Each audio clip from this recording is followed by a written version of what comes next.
네, 이번에 경제 라이브입니다. 경제 뉴스들을 깊지만 쉽게 전해드립니다. 오늘은 강민욱 고려대 경제학과 교수, 정철진 경제평론가 함께하십니다. 어서 오세요. 안녕하십니까. 안녕하세요.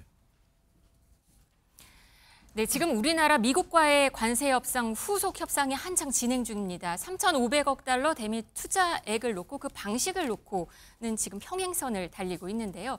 오늘 새벽 트럼프 대통령이 이 3,500억 달러에 대해서 선불이라고 말을 했습니다. 들어보시겠습니다. Because of the tariffs that are coming in, the deals that are being made, $950 billion in one case, $950 billion where previously they paid nothing. We have, as you know, in Japan it's $550 billion, South Korea is $350 billion now. That's up front. 네, 트럼프 대통령이 한국의 이 대미 투자 금액 3,500억 달러를 선불, 그러니까 업프론트라고 말을 했습니다. 이게 어디서 이런 내용이 나온 건가요? 네, 방금 이제 틱톡에 대해서 나름 기세가 등등하죠. 네. 틱톡이라는 게 중국 회사인데 미국에서 이런저런 워낙 큰 인기를 끌고 있는 와중에 미국의 개인정보 유출이 있다라고 트럼프가 초반부터 이걸 압박을 해서 미국 내 사업권은 미국 회사가 가져가겠다라고 했고 이 압박이 통했습니다. 그래서 중국도 사인을 해서 네. 아마 미국의 사업부들은 이제 틱톡의 미국 사업부는 이제 미국 회사 또 미국이 소유하게 될 것인데 이제 그 다음에 저 발언을 하게 된 겁니다. 그거에 관한 행정명령에 서명을 네, 서명하는 뒤에, 단계에 네. 저 발언을 한 건데 네. 일본의 5,500억 달러 그리고 우리 한국의 대미 투자 좀 3,500억 달러 아니겠습니까? 그 부분에 대해서 업프론트 선불 입금이다라고 이야기를 한 거예요. 그러니까 우리는 계속해서 이게 지급 보증, 대출 뭐 여러 가지 이야기가 있는데 절대 그런 것도 없고 무조건 현금 지급이고 그것도 뭐 일종의 선입금 개념이다 이렇게 이야기를 했고요. 저 발언을 왜 저 대목에서 했는가? 네. 실은 우리나라, 우리 한국 정부도 지금 거의 마지막 벼랑 끝 전술을 쓰고 있잖아요. 왜냐하면 이재명 대통령이 타임 또 로이터 통신 인터뷰를 통해서 3,500억 달러 현금으로 입금하면 우리는 뭐 탄핵당한다 아니면 IMF 외환위기 온다. 우리도 완전히 저거 수용 못해라고 끝판왕을 그니까 여기에서 오히려 미국 정부도 무슨 그렇다고 그럼 우리도 강대강이다라고 해서 선불에 대한 입금 나왔고요. 그 전에 오늘 아침 월스트리트저널에서는 또 하워드 러팅이 상무장관이 3,500억 달러 아니야. 더 가져와. 증액을 오히려 우리 협상을 하는 단에서 증액을 요구했다는 이야기까지 나오면서 네. 진짜 그야말로 한미 관세 협상이 강대강 국면으로 빠져들고 있습니다. 러트닉 미국 상무장관이 월스트리트 저널과의 얘기였습니다. 지금 화면에 나오는 대로 한미 대미 투자액 3,500억 달러는 소폭 증액하는 방안을 논의하고 있다. 사실 이걸 압박하고 있다라는 얘기를 월스트리트 저널이 이렇게 보도를 한 겁니다. 교수님, 이거는 이 선불, 트럼프 대통령이 선불 얘기를 했고요. 또 러트닉 상무장관이 이런 얘기를 월스트리트 저널이 보도를 했단 말이에요. 이거는 다시 말해서 어떻게 보면 한국의 관세 인하의 선제 조건이 이거다라는 거를 좀 강조하기 위한 거다라는 해석을 할 수 있는 건가요? 예, 맞습니다. 일단은 이제 첫 번째로 말씀드리고 싶은 거는 이 선불이라는 거는 아예 불가능한 것입니다. 이 3,500억 달러의 그게 이제 우리나라 GDP의 5분의 1에 해당하고 또한 우리나라 외환 보유액과 거의 맞먹는 액수죠. 이것을 한꺼번에 우리나라가 미국에 투자한다는 것은 아예 불가능한 것이고 이것을 투자하려면 단계적으로 투자를 해야 되는데 굳이 하려면 네. 이것도 실제적으로 단계적 투자가 그렇게 쉽지는 않습니다. 지금 현실에서. 금액이 너무 갖고 이제 트럼프 대통령이 왜 이렇게 불가능한 이야기를 했냐. 본인도 모르지는 않을 텐데. 네. 이게 첫 번째는 뭐냐면 업프론트라는 영어 단어를 씀으로써 우리나라는 선불이죠. 미국 사람들한테 내가 승리를 했다, 내가 뭔가를 했다. 이 정치가로서 약간의 거짓된 이런 단어를 씀으로써 뭔가를 보여주기 위한 게 첫 번째가 아니었나. 두 번째는 이제 아까 전에 이제 두 번째는 무엇이냐면 이제 협상에 유리하게 하려고 하지 않았나. 이제 한국에서 보기에는 이제 3,500억 달러는 불가능하다. 그래서 대안으로 제시한 게 이제 보증의 형식입니다. 네. 투자는 미국에서 하고 만약에 이제 투자가 실패를 해서 그 투자액을 이제 받지를 못하면 한국이 보증을 서주겠다. 이것은 미국에서 원하는 것이 아닙니다. 그래서 이거에 대해서 더 세게 나가려고 일종의 선불이라는 단어를 쓴 것 같습니다. 그리고 이제 상무부 장관 같은 경우는 더 투자를 액수를 늘려야 된다는 것인데 이것도 솔직히 우리나라 경제 현실에서는 불가능하다는 것을 미국도 알고 있을 것입니다. 알고 있을까요? 알고 있는데 이렇게 말을 예, 하는 알고 걸까요? 있을 것입니다. 그렇게 많이 이제 경제에 똑똑한 사람들이 모를 리가 없는데 이것은 협상을 하기 위한 트럼프 정리의 그냥 전략적인 면이 아닐까 그렇게 해석을 해봅니다. 방금 아까 말씀하셨는데 이 선불이란 표현이 업프론트라고 얘기를 했기 때문에 여기서 주는 방점이 있다라고 그 얘기만 있었거든요. 뒤에 that's 업프론트라고. 그러면 이 말이 정말 선불 너네 돈 현금으로 내 이런 의미가 아니고 뭔가 또 다른 뉘앙스를 주기 위해서 이 단어를 썼다고도 볼 수 있는 건가요? 예, 일단은 제가 생각하기에는 미국 국민들한테 이 업프론트라는 단어가 쏙 머릿속에 들어오는 단어거든요. 예. 그래서 뭐냐면 이제 정치인으로서 뭔가 성과를 알려주기 위해서 비공식적으로 백악관에서 이게 발언한 거라고 예상이 됩니다. 일단은 이제 미국 정부에서도 아는데 3,500억 달러를 투자를 하려면 실제적으로 우리 외환 보유고로 할 수는 없거든요. 그러면 우리나라가 IMF 같은 사태가 또 오기 때문에 그래서 결국은 미국 은행한테 빌려서 이제 투자를 해야 되는데 이 빌리는 과정에서도 상당한 시간이 걸립니다. 그래서 이거를 모를 리가 없는데 경제 전문가들이 그리고 네. 비즈니스를 했던 그 CEO를 했던 트럼프도 모를 리가 없는데 이런 얘기를 하는 것 자체가 정말 대한민국을 좀 약간은 우롱하는 그런 언사가 아닌가 그런 생각까지 듭니다. 그러면 앞으로 어떻게 해야 될까요? 지금 앞으로 그러면 시나리오를 좀 상상을 해보면 예상을 해보면 이렇게 우리나라에서는 사실 여러 루트를 통해서 쉽지 않다고라고 아까 말씀하신 대로 의견을 얘기를 한 거나 전달을 한 상황이고 또 트럼프 대통령이 이렇게 말을 했어요. 그러면 그 다음 상황은 어떻게 될까요? 그래서 이제 협상의 묘미고요. 다시 한번 말씀드리지만 이 자체가 안 된다는 건 트럼프 대통령과 미국도 잘 알고 있을 겁니다. 그럼에도 불구하고 이렇게 압박하는 것은 크게 두 가지죠. 우리에게 원하는 또 다른 것이 있다.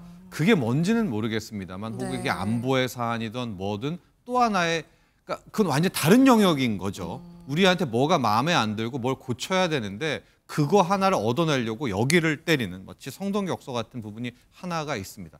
근데 그것은 워낙 특이한 것이고 그건 아마 우리 협상단과 미국 측의 정말 내밀한 이야기니까 알 수가 없는 거고요. 네. 두 번째는 이제 유리한 조건을 끌고 가기 위해서 앞으로 이렇게 우리를 때렸다라고 하는 게 두 번째 평이하게 생각해 볼 수 있을 텐데 그럼 협상을 어떻게 해야 되느냐? 3,500억 달러를 안 밀린다고 하면 한 800억 달러, 900억 달러 연 기준으로 일단 4년에 걸쳐서 입금을 한다고 치고요. 전한 1,000억 달러 규모의 달러 통화 수합을 얻어내는 이 정도의 방법으로 딜을 한다면 그래도 달러 통화 수합이라는 게 있기 때문에 최악의 경우에는 일단 우리가 보험을 드는 건 아니겠습니까? 그래서 우리도 어느 정도 환 관리를 할 수가 있는 거고 트럼프 대통령도 3,500억 달러 한 번에 선입금은 아니지만 4년 내에 입금이다. 이제 이런 식으로 이야기를 하면서 어떤 난관을 풀어가 볼 수 있는 그런 대목이 있는데 지금 아무리 생각해봐도 미국 측의 행태는 뭔가를 얻어내려고 하는 것 같아요. 왜냐하면 이게 말도 안 되는 터무니없는 그러니까 경제를 조금만 알아도 안 된다는 걸 알고 있거든요. 그게 뭔가를 좀 알아내는 것이 가장 중요한 포인트일 것 같습니다. 알겠습니다. 근데 이 환율 있잖아요. 1,410원까지 오늘 올랐습니다, 교수님. 이거는 어떻게 해석을 해야 될까요? 예, 제 해석은 이렇습니다. 이제 미국의 이제 통계 자료가 나오기 시작했는데요. 생각보다 미국의 고용 지수, 그 경제 성장률이 높게 나왔습니다. 저도 이게 이해가 안 가는데 트럼프의 위험성이 우리나라한테만 있는 것이 아니고 솔직히 미국한테 가장 위험성이 큽니다. 네. 물가도 오를 것 같고 경제도 불안정한 것 같은데 미국 경제는 왜 이렇게 잘 나가는지 모르겠지만 그건 왜 그런 거예요? 그러니까 저도 모르겠습니다. 이때까지 이제 미국 경제에 대해서 예상하는데 선진국 중에 유일하게 2%를 넘는 경제 성장률을 계속 보이잖아요. 그것은 뭐냐면 트럼프 때문에 그것이 아니라 그 전까지 민주주의가 가장 발전하고 또한 기초 체력이 가장 우수한 국가이기 때문에 그 여파로서 경제 성장률을 지금까지 계속 끌어올리는 것 같습니다. 네. 물론 트럼프 정부는 이것이 결국 트럼프 정부의 성과라고 선전을 하겠죠. 늘상 그래 왔지만은. 네. 하지만 그런 식으로 해서 이제 이번에 경제 성장률 수치가 예상보다 높게 나옴에 따라 경제 성장률 수치가 높으면 경제가 잘 돌아가면 자국의 화폐 가치가 올라가는 것은 당연한 것이고 그런 식으로 우리 화폐 가치가 떨어져서 이렇게 된 것이 아니라 미국의 화폐 가치가 올라감으로써 이런 현상이 일어났습니다. 원 달러 환율이니까요. 예, 그렇게 예. 말씀하시는 거죠. 예, 네. 그렇게 합니다. 그래서 이제 이것이 이제 우리나라한테 뭐 그렇게 나쁜 영향은 아닌 것 같습니다. 지금 현재 뭐냐면 관세도 많이 늘고 그래서 상당히 수출이 어려운데 이제 환율이 올라가면 그러나 잠시나마 우리나라 물건을 미국 시민한테 싸게 팔 수 있으니까 수요가 늘어나거든요. 그래서 단기적으로는 우리나라 기업들한테는 그래서 나쁜 소식은 아니다. 하지만 미국이라는 것이 이제 또한 이제 환율이 이제 자기네 화폐 가치가 오르는 걸 이렇게 바라지는 않습니다. 결국 트럼프는 뭐냐면 수출 위주 그리고 수입을 억제하는 정책이기 때문에 그래서 이제 결국에는 이제 환율 전쟁까지도 나중에는 직면을 해야 되는 게 우리나라의 현실입니다. 지금 이 관세 협상 이슈가 나오면서 환율이 더 오르고 있다라는 분석이 있거든요. 예, 그 분석도 있습니다. 이제 두 가지 건데 결국 미국 달러가 강세를 해서 환율이 올랐냐 아니면 원화가 약세를 해서 환율이 올랐나 그 결과는 똑같습니다. 두 가지 현상 다 환율이 오르는데 일단 여러 가지 분석가들에 의하면 우리나라 차원에서 환율이 오른 게 아니라 다른 나라도 올랐기 때문에 결국 뭐냐면 미국의 경제의 통계가 잘 나와서 올랐다는 분석이 약간 우세한 것 같습니다. 그러면 어떻게 보세요? 앞으로 전망은, 원달러 환율 전망은? 원달러 환율 전망은 상당히 제가 어렵지만은 실제적으로 정말 이제 관세 협상이라는 것이 트럼프가 정말 막 나가는 그런 거거든요. 말도 막 나가는 거라고요? 네. 죄송합니다. 이게 네. 그러니까 말도 정말 논리적으로 뱉지도 않고 이렇게 불확실하죠. 한번 해보자. 네. 그래서 불확실성이 늘어나면 우리나라 입장에서 이 환율이 올라가는 거는 그런 것이고 하지만 이제 장기적 관점에서는 뭐냐면 트럼프 정부가 이제 자기네 달러가 강세는 것을 원하지 않기 때문에 장기적 관점에서는 이렇게 1,400원대로 계속 유지되지는 않을 것 같습니다. 네, 알겠습니다. 유엔 총회를 참석하고 있는 이재명 대통령은 마지막 일정으로 뉴욕 증권거래소를 방문을 했습니다. 여기에서 오프닝 벨도 울렸고요. 또 월가 거물들을 상대로 한국 주식시장 IR, 그러니까 PR 같은 것을 했습니다. 보시죠.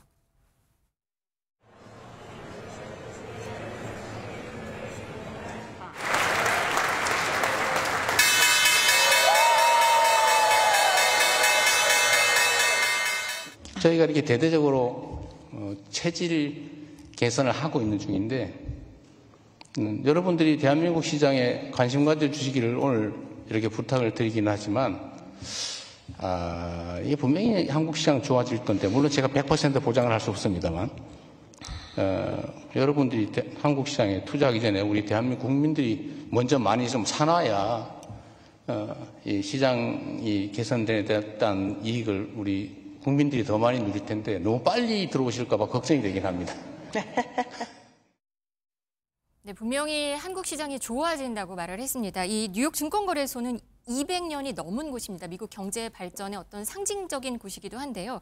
한국 대통령이 몇 차례 뉴욕 증권거래소를 방문한 적은 있었는데 이렇게 투자 설명회를 개최한 건 처음이라고 해요. 네, 첫 번째 사례고요. 역대 정부 중에서 주가 부양에 가장 진심인 정부가 이재명 정부이기도 하고 네. 대통령 입에서 PBR이란 이야기, PBR이란 단어가 나온 것도 제가 보기에 첫 번째 본 그런 대통령입니까?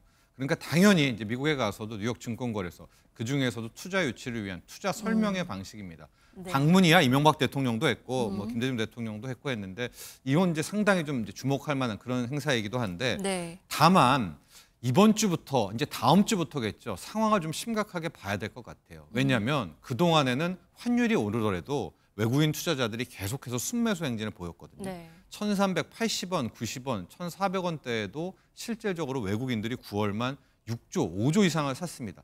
그런데 오늘은 일단 놓고 보면 환율이 1,410원대 가면서 외국인들 순매도도 상당히 크고 오늘 어쩌면 3,400이 깨질 수도 이런 모양새입니다. 이렇게 된다면 이제 다음 주 국면부터는 본격적으로 한미 관세 협상에 대한 우려와 함께 이제 환율이라는 복병이 튀어나오게 되는 것도 우리가 꼭 체크를 해야 되기 때문에 아마 이런 부분도 우리가 코스피가 올라간다는 것은 결과적으로 외국인 자금 없이는 또 힘들거든요. 꼭 체크를 해야 될 것 같고요.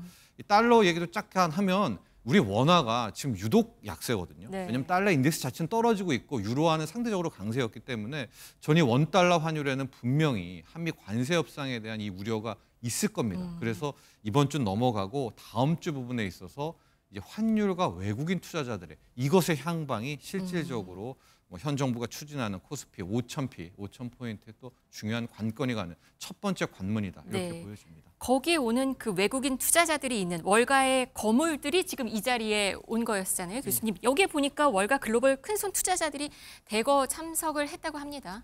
예, 일단은 이제 참석자들을 보면 이제 대표적인 인물들을 보면 시티그룹 최고 경영자 제인 프레이저 그리고 핌코의 이제 최고 경영자 로만 등 그 대표적인 월가의 인물들이죠.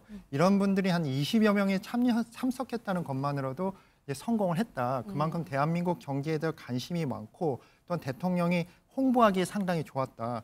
그 대통령 입장에서는 이제 대한민국 주식시장과 대한민국 산업에 대한 홍보인데 첫 번째로 얘기한 것이 이제 우리가 이제 주가 환경이나 기업 환경을 좋게 하겠다. 그랬더니 그렇게 하겠다. 그랬더니 월가에서는 투자를 하냐 이런 메시지를 준 것 같습니다. 네. 근데 첫 번째 얘기한 게 제가 볼 땐 좀 인상적인데 한반도의 지정학적 리스크를 줄이겠다. 우리가 봤을 때는 이제 일반 우리 대한민국 국민이 봤을 때는 늘상 이제 북한이랑 대치하면서 저도 그 세대고 네. 그 세대에서 태어났기 때문에 북한에 대해서 그렇게 위협적인 국가라고 생각을 하지 않습니다. 하지만 외국 투자자가 봤을 때는 한국의 투자이 가장 어려운 첫 번째 위험 요소가 북한에 대한 위협성입니다. 세계에서 가장 독재 권력이 센 나라고 또한 가장 위협적이고 불확실성이 큰 나라이기 때문입니다. 그래서 그런 의미로서 대통령이 이것을 첫 번째로 얘기를 해왔고 국정의 과제로서 지정학적 리스크를 해소할 테니 안심하고 투자해라. 그것뿐만 아니라 이제 기업 경영을 투명하게 하고 또한 대통령이 말한 것이 이제 배당 문제에 대해서도 우리가 이제 개혁을 하겠다. 그래서 이제 적극적으로 홍보를 했는데 상당히 성공적이라고 볼 수 있습니다. 네, 방금 말씀하신 이 대통령이 한국 주식이 저평가돼 있다면서 해소할 정책은 예외 없이 다 추진하겠다라고 말한 내용 한번 들어보시겠습니다. 대한민국 주식시장은 저평가되어 있는 게 분명하죠. 그 첫 번째는 한반도의 지정학적 리스크죠. 또 한 가지는 매우 부끄러운 일이기도 한데 기업 경영이나 지배 구조가 매우 불투명하다, 불공정하고 불합리하다라는 것입니다. 세 번째는 시장의 불공정성이죠. 뭐 정말로 부끄러운 일이고 그런데 이게 이제 다 바뀔 겁니다. 앞으로도 계속 개선될 가능성이 저는 많다고 생각합니다. 매우 아쉬운 것은 아직 모건 스탠리 지수에 대한민국 시장이 편입되지 못한 거죠. 모건 스탠리 혹시 오셨습니까? 오늘 특별히 뵙고 싶었는데. 네, 잘 부탁드립니다. 네, MSCI 편입 이 선진지수 편입 이야기를 마지막으로 했습니다. 모건 스탠리를 찾으면서요. 네. 이 사실 우리 MSCI 선진진 지수 여기에 편입된다는 얘기는 2000년대부터 얘기가 있었던 것 같은데 아직도 안 된 건가요? 그렇죠. 아마 이 선진국 지수에 편입된다는 의미가요. 세계에서는 펀드 매니저가 자기 재량권으로 운용하기도 하지만 일종의 지수, 인덱스라고 하죠. 그 인덱스 그대로 투자하는 이때는 훨씬 더 큰 자금이 들어오게 됩니다. 그래서 만에 하나 우리 코스피, 우리 한국 증시가 MSCI의 선진국 지수에 편입된다라고 하면 그 지수 수익률을 그대로 쫓아가게 되는 그런 큰 돈들이 거의 기계적으로 한국 주식을 사게 되는 것이고 그렇다면 우리에게 업그레이드가 될 수가 있는 건데 조건이 많죠. 뭐 공매도라든가 외환시장도 24시간 열려야 된다든가 그런 조건들을 우리가 하나씩 수정하면서 도전을 하고 있는데 번번이 실패를 한 거고요. 네. 지금과 같은 정부의 이 부양책과 노력이라면 또 고칠 그런 용의가 있다면 아마 이 모건 스탠리 쪽에서도 좀 우리의 이 진위를 좀 받아주지 않을까 이런 생각도 해봅니다. 외국한 거래 시장 시간 제한도 없애겠다고 말을 했습니다. 이런 이 대통령의 발표가 정말 이 월가의 큰 손들이 관심을 가질만 할까요? 예, 관심을 가질만 하는 발언들입니다. 제가 이제 모건 스탠리 지수에 대해서도 연관이 돼 있는데요. 그 모건 스탠리 지수에서는 우리나라가 이제 선진국 지수에서 포함이 안 됐고 지금 신흥국 지수에만 포함이 돼 있어서 네. 이것을 이제 선진국으로 올리려고 한다는 것 같습니다.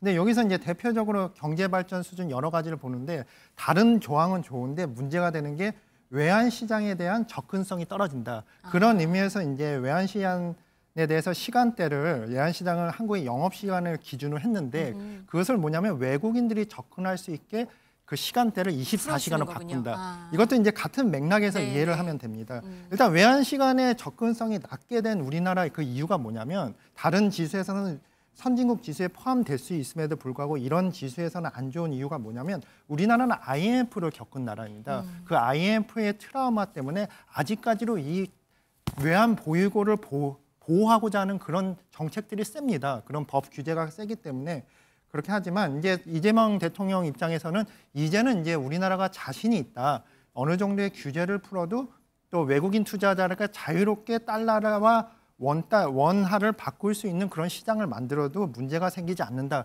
그렇게 보는 것 같습니다. 네, 미국 투자 거물들을 향한 우리 주식시장에 대한 IR 얘기까지 해봤습니다. 오늘 경제 라이브는 여기서 마무리하겠습니다. 강민욱 고려대 경제학과 교수, 정철진 경제평론가와 함께했습니다. 고맙습니다.